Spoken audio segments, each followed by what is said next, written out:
By phone, Republican frontrunner presidential candidate Donald Trump. Good evening, Donald. Hello, Janine.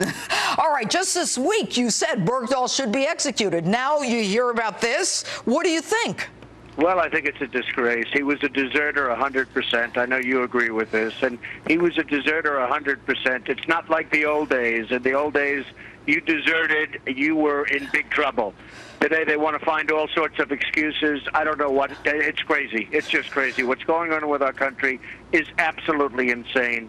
5 good, great soldiers, wonderful young people, and probably 6 were killed looking for him. Right. And now, what do we get? We get him, which you can have him.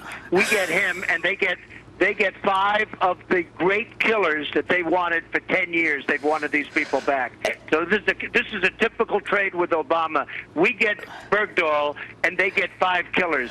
No good. Well, you know, and reports are that, you know, maybe 5 were killed looking for him, although that hasn't been confirmed. But look, I want to talk about you now. You are hands down still the front runner. 32% of Republicans support you. You're on top. And yet you get the New York Times suggesting that you're looking for an exit strategy. What do you say to them?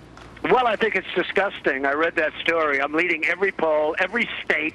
A tremendous poll just came out today in New Hampshire where I have an 18-point lead. And I get the Times. And if you read the story, it's fine. It's just a headline like, oh, gee. And, you know, they asked, what would it do to get you out? And I said very simply, hey, look, if the world was coming down, the polls were terrible, everything was terrible, and I thought I couldn't win, but right now I'm in first place. So they do a story that, you know, maybe he would consider. It's frankly a disgrace that they're allowed to report it. It's really disgraceful. I spoke to them. I told them I'm not leaving. And certainly, whoever heard you leading in every poll by a lot? I mean, we're not talking about little. You have the polls, I assume, in front of you. Yes. But we're leading by a lot. And they do a story. I wonder if someday Trump may leave.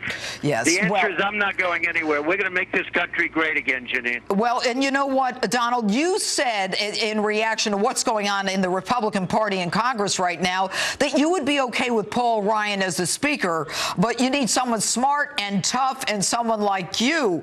Now, who are the other people that you think can straighten things out, and why do you think they're in such a mess?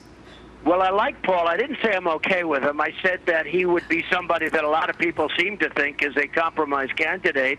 I don't know that he wants to do it. I like him personally, but I'd like to see somebody very tough, very smart. Like whom? And, you know, you have, well, I don't want to mention names because, frankly, I spoke to one person that really would think about doing it. I don't think he had a chance of getting in, but he's very tough. I think he could unify. You know, you have to get somebody also that can unify a little bit because that is like a den of lions in there. And they have to focus on the Democrats, not on themselves. I mean, that's one of the problems. But I'd like to see somebody very tough and very, very smart. All right, let's talk about Ben Carson. Now, he's been saying some controversial things this week, Donald, and he's getting a lot of attention. He's polling second. You worried about him? No, I'm not. I think he's a really nice guy, but I'm absolutely not. And I'm leading by a lot. And, you know, frankly, Ben has been very nice. He did say one bad thing, and he took it back. And I was all set to go, Janine. You know, everyone I've gone after is gone. I mean, they're either gone or they went down to nothing. I was all set to go, but he was really, you know, he did a very right thing. He did the right thing, and he took it back. And honestly, he's been very nice to me. I've been very nice to him. Well, okay. Let's talk about the DNC debate on Tuesday. What should Hillary be asked at this debate?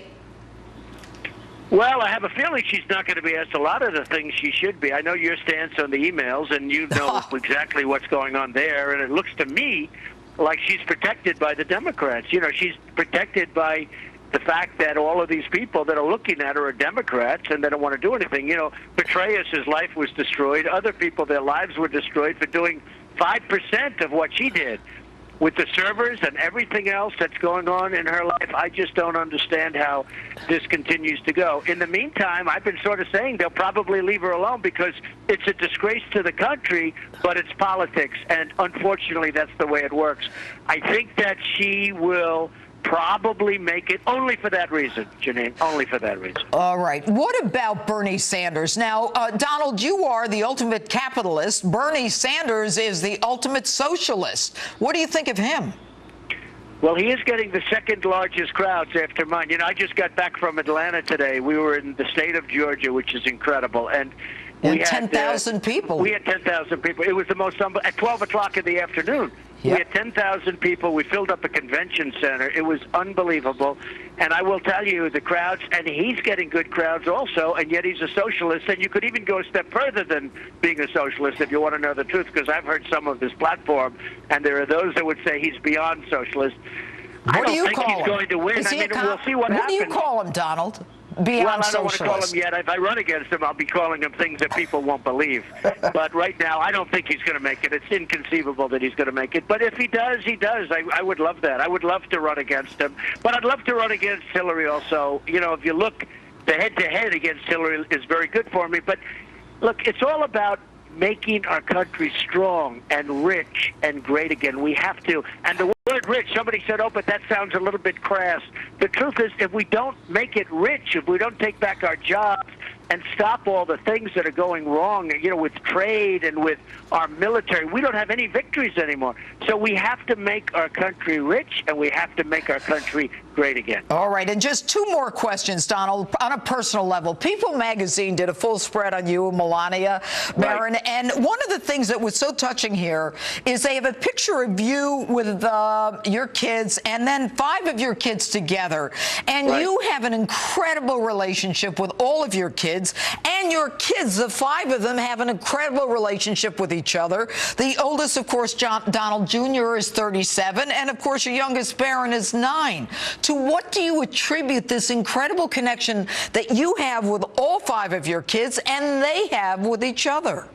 Well, they do have. They're great. And you know my family, and my family has great admiration and respect for you. You were the DA when we used to watch how brilliantly you did things. And Bergdahl and all of these other things wouldn't be happening the way they're happening if you were in charge. That I can tell. I can tell your listeners that right now, Janine. Thank you. But I will say that, I have wonderful children, and, they've been taken really good care by their parents, by myself and their mothers, and really they've...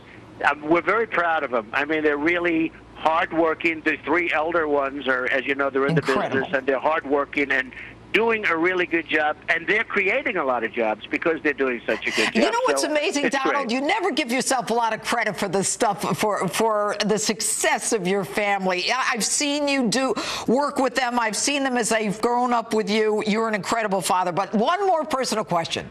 Your sister, Marianne Trump Barry, is right. on the Circuit Court of Appeals. If you become the president, you going to make her one of the Supremes?